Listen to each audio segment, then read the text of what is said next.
Levítico 16. Habló Jehová a Moisés después de la muerte de los dos hijos de Aarón, cuando se acercaron delante de Jehová y murieron.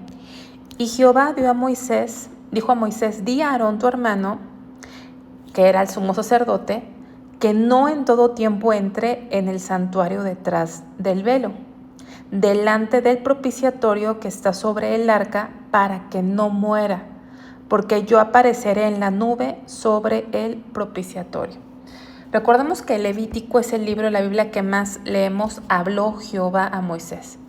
Todos los capítulos, o en la mayoría, viene habló Jehová a Moisés. O sea, es palabra directa de Dios, ¿no? O sea, toda la Biblia es inspirada por Dios, absolutamente, pero este es un énfasis clarísimo, que es una instrucción de Dios, y por eso este libro levítico que habla de la santidad y la pureza de Dios debe ser tomado tan en serio, ¿no?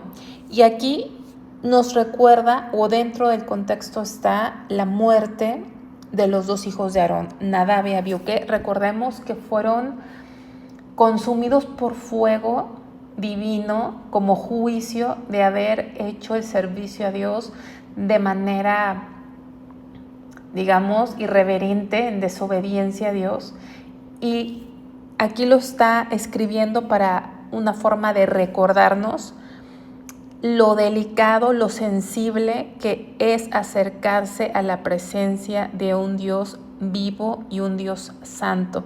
Entonces, en ese contexto le está diciendo Dios a Moisés, di a tu hermano Aarón, que era el sumo sacerdote, que no podía acercarse al lugar santísimo cuando él quisiera.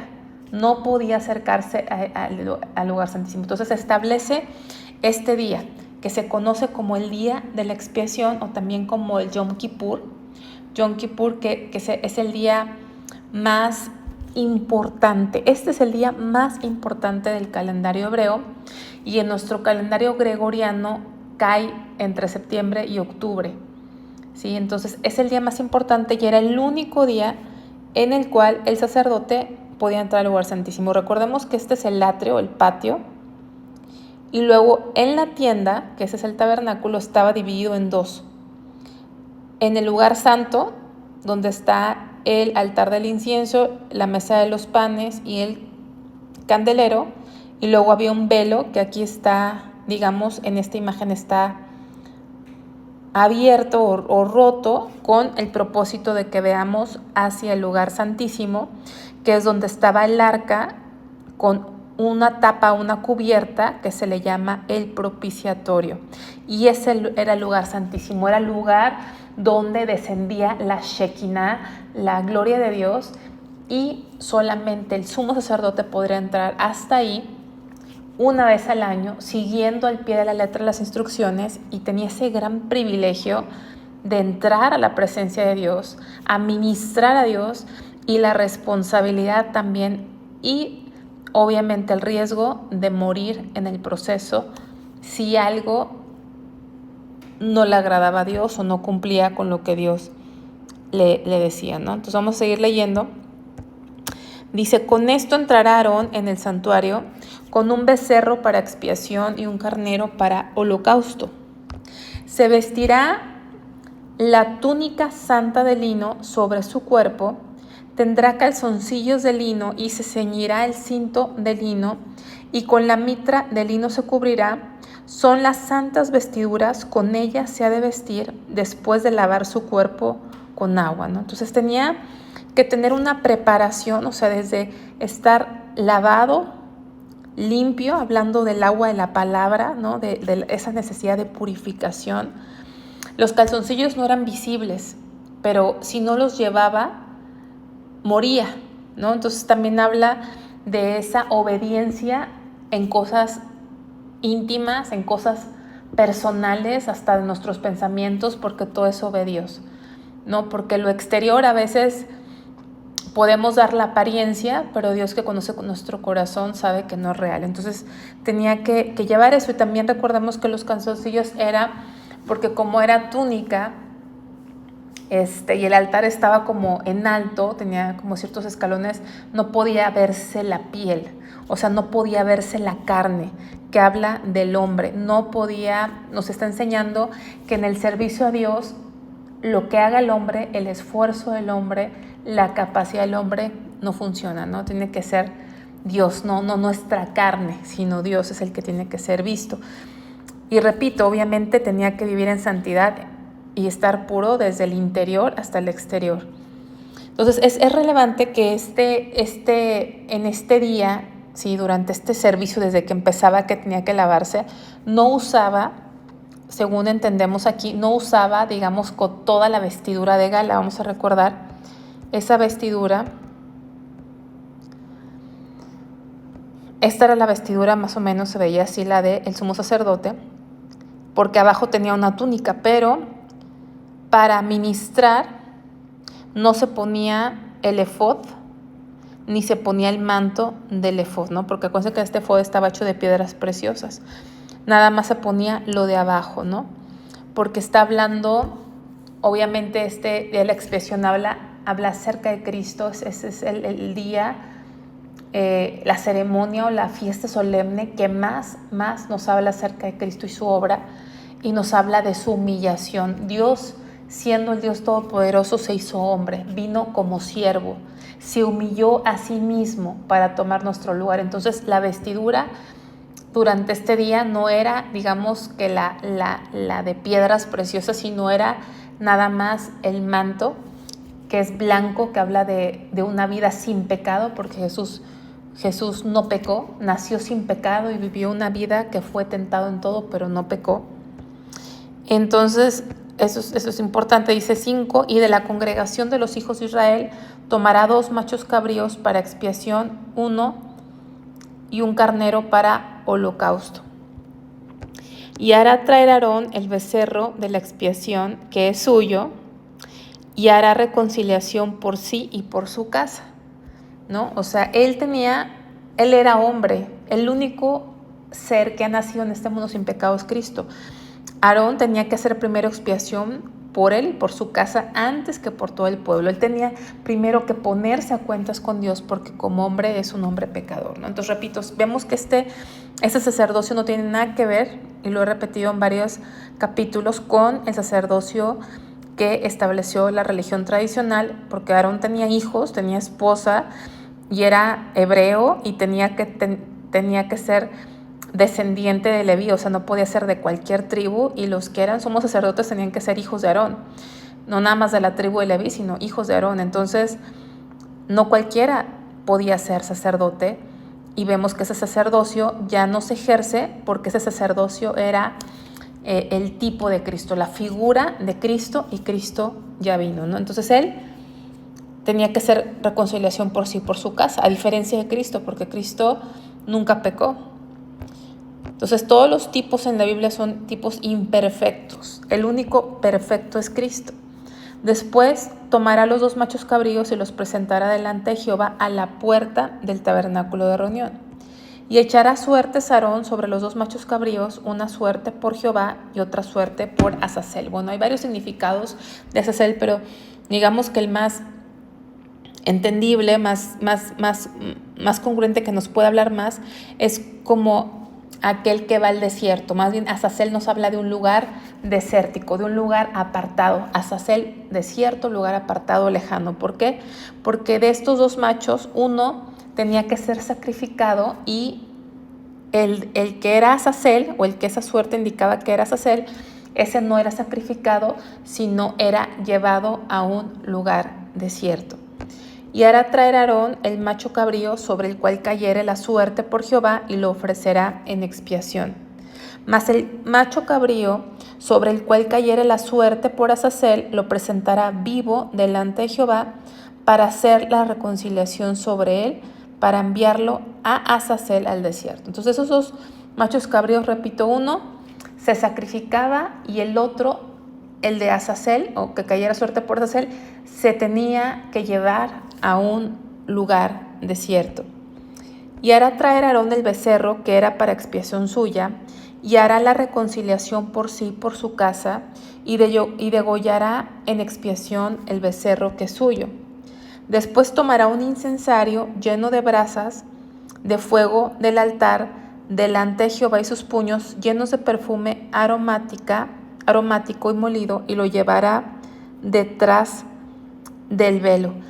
Aquí vemos que, según aquí estoy viendo o estamos entendiendo, ese es el primer momento del día donde Aarón, o sea, el sumo sacerdote, entraba hasta el lugar santísimo, ¿sí? Aquí este versículo 12 era un momento crucial, era un momento definitivamente especial porque nadie podía entrar ahí nunca más que el sumo sacerdote y solamente una vez al año, y de todo lo que había hecho este día hasta este momento. Dice que tomará un incensario lleno de brasas de fuego del altar delante de Jehová y sus puños llenos del perfume aromático molido y lo llevará detrás del velo. Detrás del velo ya nos está diciendo que es en el lugar santísimo. Y pondrá el perfume sobre el fuego delante de Jehová, y la nube del perfume cubrirá el propiciatorio que está sobre el testimonio para que no muera. ¿Sí? Aquí entraba hasta aquí, este es el propiciatorio, esta cubierta es el propiciatorio. Y llevaba ese día, dice, el perfume sobre el fuego delante de Jehová, y la nube del perfume cubría el propiciatorio para que no muera.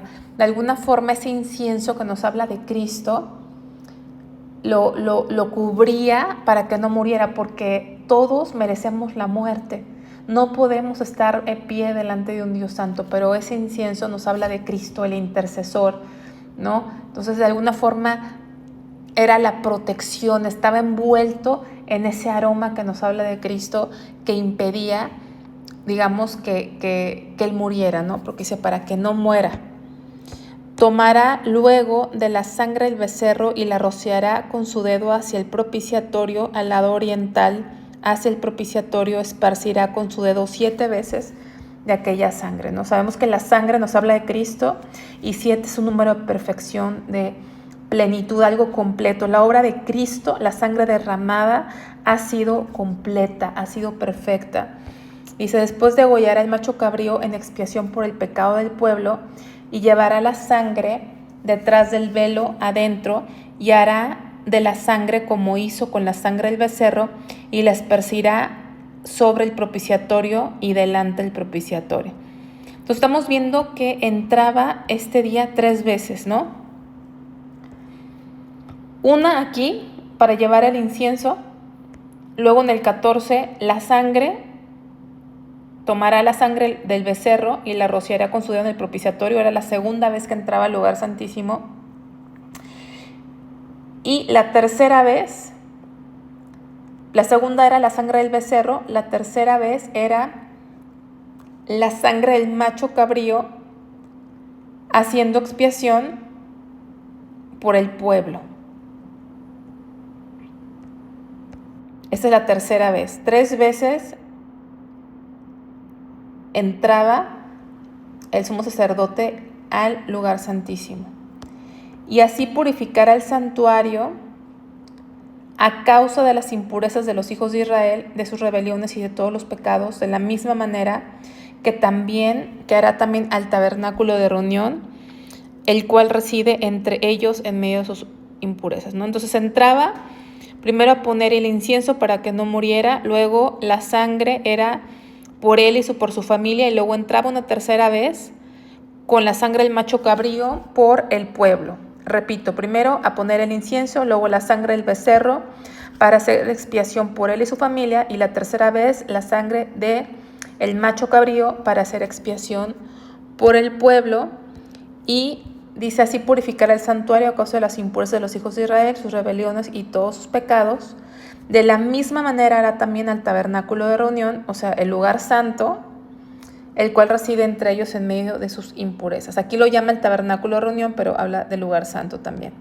Ningún hombre estará en el tabernáculo de reunión cuando él entre a hacer la expiación en el santuario hasta que él salga y haya hecho la expiación por sí, por su casa y por toda la congregación de Israel.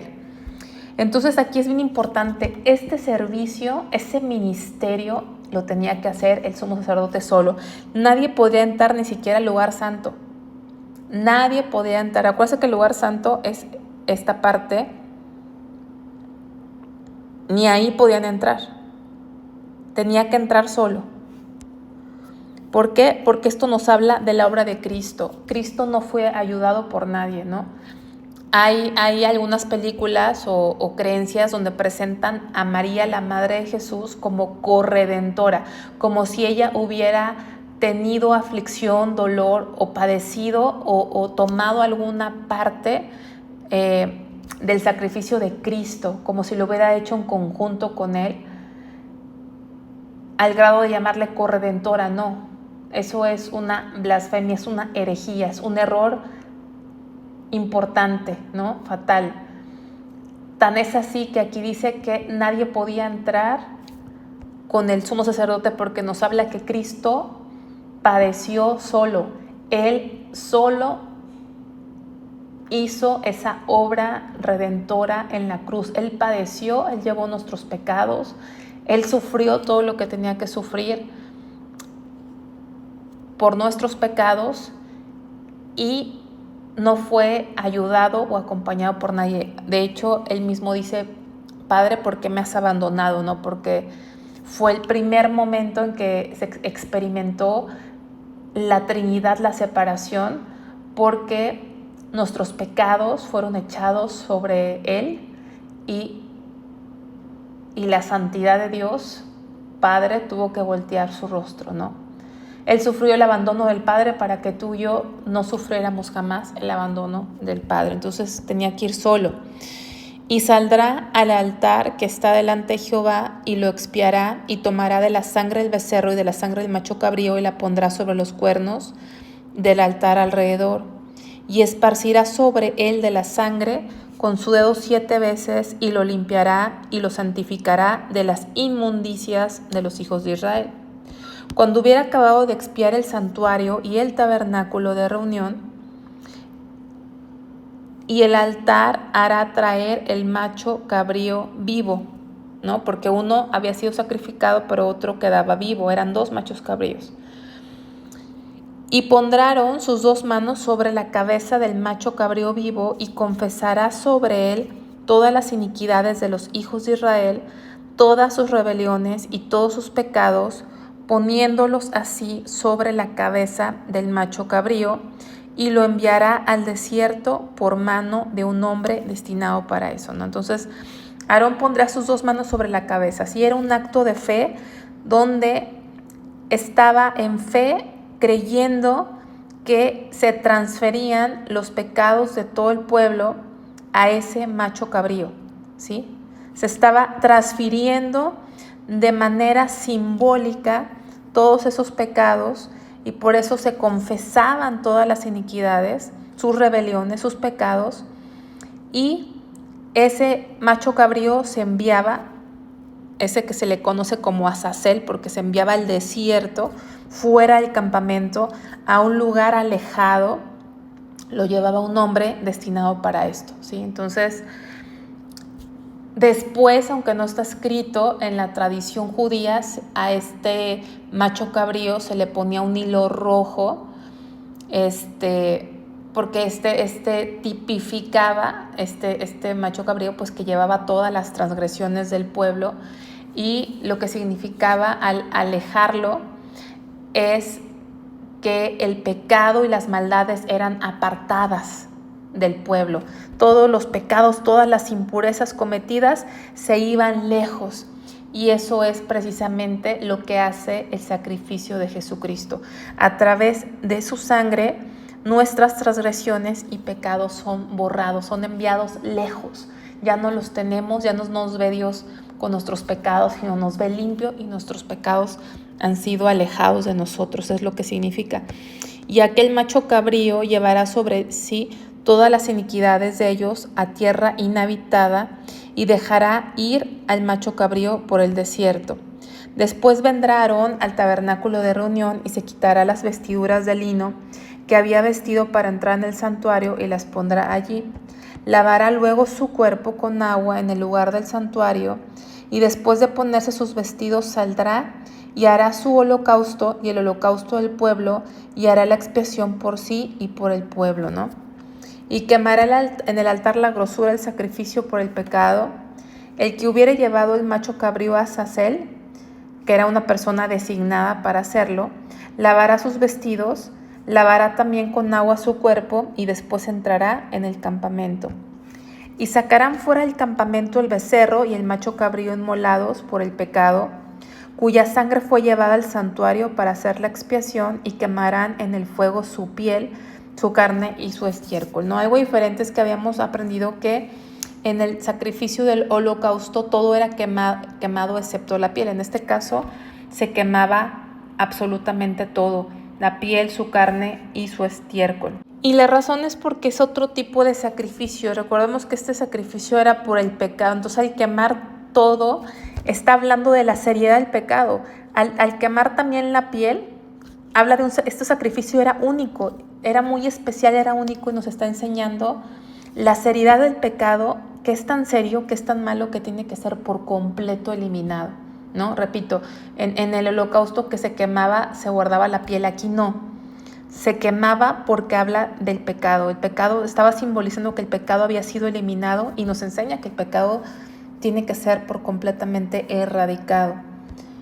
El que los quemare lavará sus vestidos, lavará también su cuerpo con agua, y después podrá entrar al campamento, ¿no? El que le tocaba quemar también tenía que purificarse, porque nos enseña que cualquier acercamiento, relación con la maldad, con el pecado, nos contamina y necesitamos ser limpios. Por eso todos los días tenemos que tener un tiempo de arrepentimiento, de poner a meditar lo que pensamos, lo que hicimos, y pedirle perdón a Dios, porque el pecado nos contamina. Aunque nosotros no lo hayamos hecho, pues estamos cerca de algo que no agrada a Dios, tenemos que pedirle perdón a Dios. O sea, por eso estamos viendo esto, porque es delicado. El pecado nos contamina y necesitamos purificarnos con la palabra de Dios. Y ya después podía entrar al campamento. Dice, y esto tendréis por estatuto perpetuo. En el mes séptimo, a los 10 días del mes, afligiréis vuestras almas, y ninguna obra haréis, ni el natural, ni el extranjero que mora entre vosotros. O sea, este día de la expiación era un día de ayuno. Era un día de ayuno. Ahorita vemos otra cita. Era un día de aflicción. Aquí lo estamos viendo. Afligiréis vuestras almas.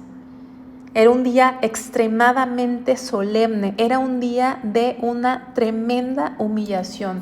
Era un día de reconocer la condición pecaminosa. Era un día de arrepentimiento. Y eso es lo que nos debe causar el pecado. Arrepentimiento. Lamentablemente muchas veces venimos a Dios porque nos gusta el ambiente cristiano, o porque tenemos problemas o estamos enfermos.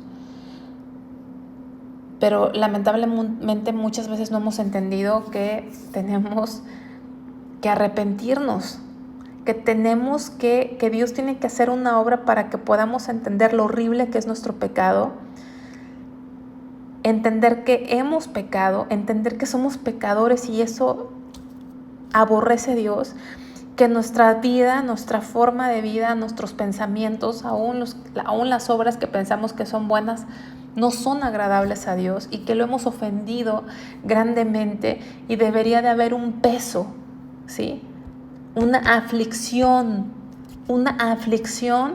por cómo somos. Y mientras nos sintamos que no tengamos aflicción por nuestra personalidad, mientras no tengamos aflicción por nuestra forma de vida, pues creo que nos falta mucho que entender acerca de cuál es nuestra verdadera condición y de la obra de Cristo. Y si es así, pues solamente podemos pedirle a Dios que nos ayude y nos revele y nos redarguya, porque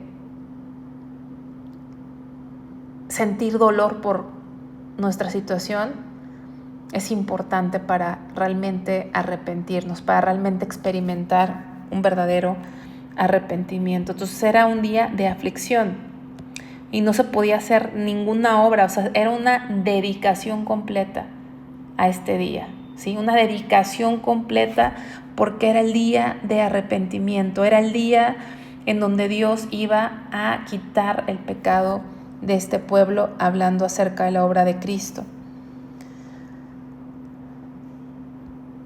Vamos rápidamente a Números 23.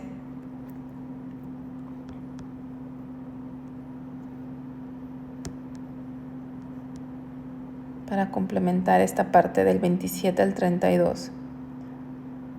Pero creo que este versículo, no es, perdón, no es Números, es Levítico.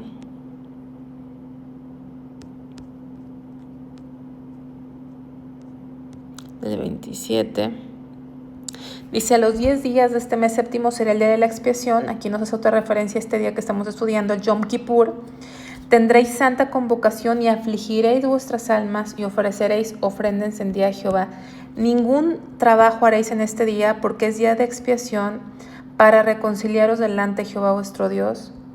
Porque toda persona que no se afligiere en este mismo día será cortada del pueblo, y cualquier persona que hiciere trabajo alguno en este día, yo destruiré a tal persona de entre el pueblo. Ningún trabajo haréis.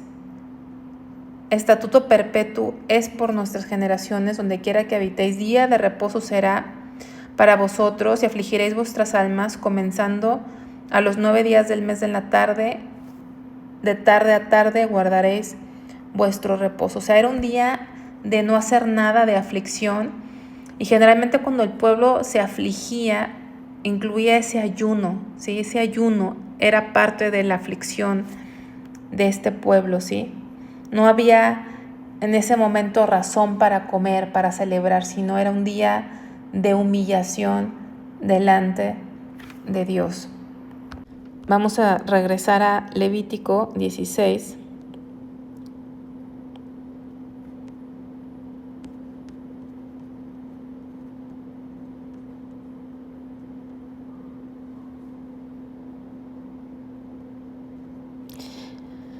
Día de reposo para vosotros, afligiréis vuestras almas, es estatuto perpetuo. Dice: hará la expiación el sacerdote que fuere ungido y consagrado para ser sacerdote en lugar de su padre, y se vestirá de vestiduras de lino, las vestiduras sagradas, y hará la expiación por el santuario santo y el tabernáculo de reunión. Aquí es importante entender que cuando habla de santuario santo, habla del lugar santísimo, y el tabernáculo de reunión del lugar santo, ¿no?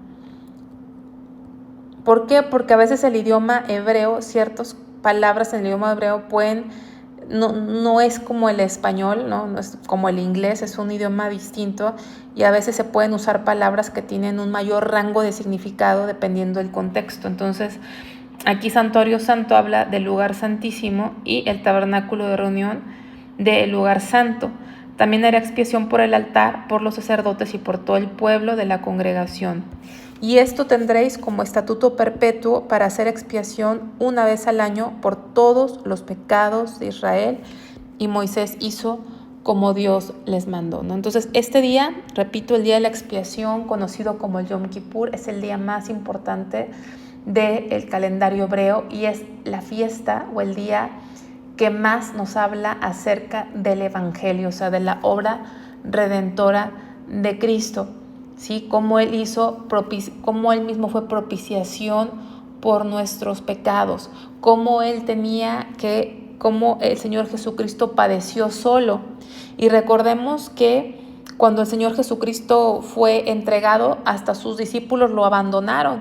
Todo ese proceso, ¿sí? Fue abandonado, todo el que lo llevaron con Pilato, todo ese proceso con Herodes, que lo golpearon, todo eso lo vivió solo. Y en la cruz estuvo solo, ¿sí? Entonces nos habla acerca de Cristo. Él es nuestro único Salvador, nadie lo ayudó, ¿no? Entonces, ahora bien, ¿qué diferencia vemos? El sumo sacerdote tenía que presentar sacrificios por él, porque él era pecador. Jesucristo no tuvo que presentar sacrificios por él, porque él fue santo y fue inocente, ¿no? También otra diferencia es que el sacerdote solamente presentaba sacrificios por él y por el pueblo, que era la nación de los judíos. Pero Jesucristo murió por todo el mundo, incluyendo los que no somos judíos. Vamos a Primera de Juan para hacer un análisis de este sacrificio. en comparación con Cristo, que es a lo que está apuntando, pero repito, todos los tipos son imperfectos, el único perfecto es Cristo. Primera de Juan 2:2. Y Él es la propiciación por nuestros pecados, y no solamente por los nuestros, sino por los de todo el mundo, ¿no? O sea, el sumo sacerdote solamente podía presentar este sacrificio de expiación por el pueblo judío, pero Cristo por todos los pecados de todo el mundo. ¿Sí? Entonces, ¿qué otra cosa? Algo importante es que en el Levítico el sumo sacerdote tenía que llevar animales, o sea, él representaba como el mediador, pero él no se sacrificaba a sí mismo, tenía que presentar víctimas o animales en sacrificio para que su sangre expiara o borrara los pecados del pueblo. En el caso de Jesucristo, Él es el que lleva a cabo la expiación, o sea, Él es el sumo sacerdote, Él es el mediador, pero también Él es la víctima, ¿sí? Esa es otra diferencia. Él es tanto el sumo sacerdote como la víctima misma o el animal, no el animal, o sea, el Cordero de Dios, vaya, Él es el sacrificio, creo que esa es la palabra más correcta, Él mismo es el sacrificio. Aarón no era sumo sacerdote y sacrificio, él era el sumo sacerdote y presentaba el sacrificio, ¿no? Entonces, Así Cristo fue tipificado por los dos machos cabríos. El macho que es degollado, el macho que es sacrificado, representa a Cristo muriendo por los pecados, o sea, Cristo pagando por los pecados del mundo. ¿Por qué? Porque para un Dios santo el pecado merece la muerte. Pero también Cristo es representado por el macho cabrío que es llevado al desierto, porque Jesucristo no solamente murió, sino resucitó, ¿no? Él resucitó y ese macho cabrío también representa a Cristo que resucitó para nuestra justificación, como lo dice Romanos 4:25.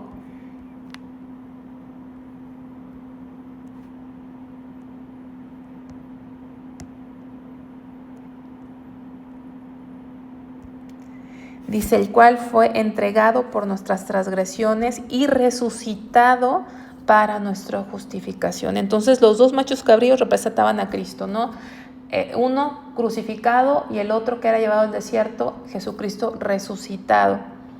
Entonces, primeramente vemos que la expiación se completaba poniendo los pecados de Israel sobre la cabeza del macho cabrío. Entonces, ¿qué significaba eso? Cuando se ponían las manos sobre la cabeza del macho cabrío, se estaba transfiriendo los pecados. Eso significaba que el pueblo debía ser abandonado, enviado a la muerte eterna por su pecado. Lo que le pasaba a ese macho cabrío, que era llevado a un lugar desierto y moría allá, en el olvido, en el desierto, era lo que nosotros merecíamos por nuestros pecados. Pero Dios cargó en Cristo todos nuestros pecados, como dice Isaías 53:6.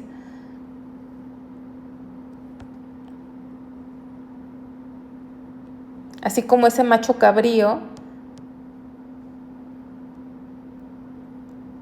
se le transferían simbólicamente todos los pecados, así dice Isaías 53:6, todos nos descarriamos como ovejas, cada cual se apartó por su camino, mas Jehová cargó en él el pecado de todos nosotros. Así como ese macho cabrío que caía a la suerte, como Azazel, que se ponía en las manos y se transfería el pecado de todo el pueblo y era llevado al desierto, así Jesús cargó en él todos nuestros pecados. Él pagó por ellos, Él murió por nuestros pecados, ¿no? Entonces, ¿qué otra cosa podemos ver? Que así como este macho cabrío que era llevado al desierto, que era apartado del desierto, nos habla de lo que Jesucristo hizo con nuestros pecados. Vamos a ver esta cita de Hebreos 8:12.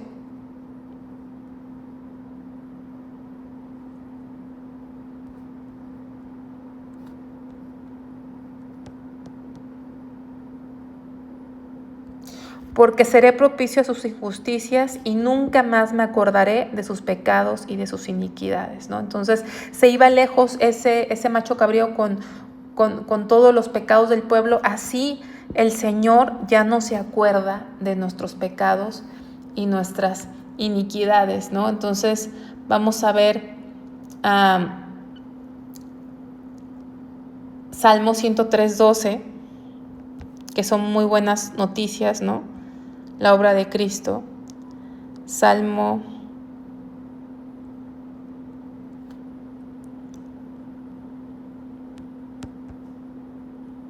103:12.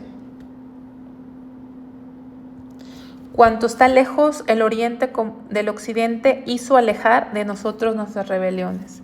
Cuanto está lejos el oriente del occidente, hizo alejar de nosotros nuestras rebeliones. Así como ese macho cabrío se iba lejos al desierto, así el Señor alejó todos nuestros pecados, de tal manera que cuando Dios te ve, no se acuerda de tus pecados si realmente te has arrepentido. Él te ve, Él ve a Cristo. Él nos ve en Cristo. Entonces, todo esto aprendemos de este día de la expiación. Ahora bien, esa entrada que hacía el sumo sacerdote en el lugar santísimo, vemos que entró 3 veces, entraba 3 veces, a primero poner el incienso, luego a expiar por sus pecados y luego expiar por el pueblo. Esa entrada es un tipo de la entrada de Cristo en los cielos. El sumo sacerdote entraba al lugar santísimo, al propiciatorio, pero Cristo entró directamente a los cielos. Su sangre llegó hasta el lugar, hasta el trono de Dios, porque esa arca y ese propiciatorio nos hablan del trono de Dios. Por eso estaban esos querubines.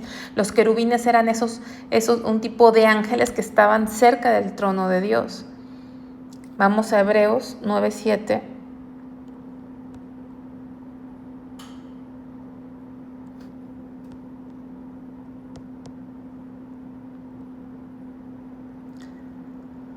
Pero en la segunda parte, solo el sumo sacerdote una vez al año, no sin sangre, la cual ofrece por sí mismo y por los pecados de ignorancia por el pueblo. Entonces desde aquí es leer todo. Y así dispuestas esas cosas, en la primera parte del tabernáculo entran los sacerdotes, o sea, en el lugar santo, a cumplir sus oficios. Pero en la segunda parte, o sea, en el lugar santísimo, solamente podrá entrar el sacerdote una vez al año, no sin sangre, la cual ofrece por sí mismo y por los pecados de ignorancia del pueblo. Entonces aquí está hablando de este Levítico 16, está hablando de ese día de la expiación. Dice, dando el Espíritu Santo a entender que con esto que aún no se había manifestado el camino al lugar santísimo, entre tanto que la primera parte del tabernáculo estuviese de pie. O sea, está hablando que todavía no se había dado en ese tiempo la apertura a poder entrar al lugar santísimo que ahora tenemos a través de Cristo. Y si seguimos leyendo, dice, versículo 11, pero estando ya presente Cristo, sumo sacerdote de los bienes venideros, por el más amplio y más perfecto tabernáculo, no hecho de manos, es decir, no de esta creación, y no por sangre de machos cabríos ni de becerros, sino por su propia sangre, entró una vez para siempre al lugar santísimo, habiendo obtenido redención. Entonces, Jesús entró al lugar santísimo, pero no entró al lugar santísimo que entraba Aarón. Él entró hasta el cielo, a la misma presencia de Dios, y no con sangre de animales, sino con su propia sangre. Porque este día de la expiación hablaba de Cristo, ¿sí? Hablaba de Cristo. Y aquí podemos seguir leyendo. Tenemos que recordar que el libro de Levítico va de la mano con el libro de Hebreos. Y por último, mencionar que en este día de la expiación en Levítico 16, vemos de alguna manera los dos grandes deberes del Evangelio. ¿Qué es el Evangelio? Las buenas nuevas de salvación, que Cristo tomó nuestro lugar y en Él tenemos perdón de pecados. Pero hay dos grandes deberes, que es la fe y el arrepentimiento. Los vemos en este día de la expiación. ¿En dónde vemos la fe? La fe cuando Aarón ponía sus manos en el macho cabrío, en su cabeza, lo hacía en fe, transfiriendo simbólicamente sus pecados. Entonces es la fe, es creer en el sacrificio de Cristo, que Él tomó nuestro lugar, la fe. Y el segundo deber es el arrepentimiento. Este día era un día de humillación, era un día de aflicción, porque Dios no perdona si no estamos arrepentidos, si realmente no entendemos que necesitamos pedirle perdón a Dios. Difícilmente se da lo demás. Era fe y arrepentimiento. Y según leímos, el sumo sacerdote entraba no con su ropa de gala, digamos con su efod, sino con su manto blanco, su túnica blanca, hablando de la pureza de Cristo y su humillación. Pero al final del capítulo vemos que ya se viste su ropa completa, hablando de que cuando Cristo vino a esta tierra se humilló, pero después de haber cumplido, digamos que fue al Padre e intercede por nosotros, ¿no? Entonces, dice, versículo 32, hará la expiación del sacerdote que fuere ungido y consagrado para ser sacerdote en lugar de su padre, y se vestirá las vestiduras de lino y las vestiduras sagradas. O sea, al final de todo, ya que se lavaba, se vestía totalmente, completamente otra vez esta vestimenta, que era la que Dios le había dado real, para continuar su servicio como sumo sacerdote e intercesor, hablando de que Cristo, después de su humillación, que murió, resucitó y ascendió, fue glorificado y está a la diestra del Padre intercediendo por nosotros, ¿no? Entonces, al final se ponía esto que nos habla de que Cristo fue glorificado y está intercediendo por nosotros, porque aquí en su pecho están estas 12 piedras que habla de que llevaba al pueblo en su corazón, y también los nombres en sus hombros, hablando que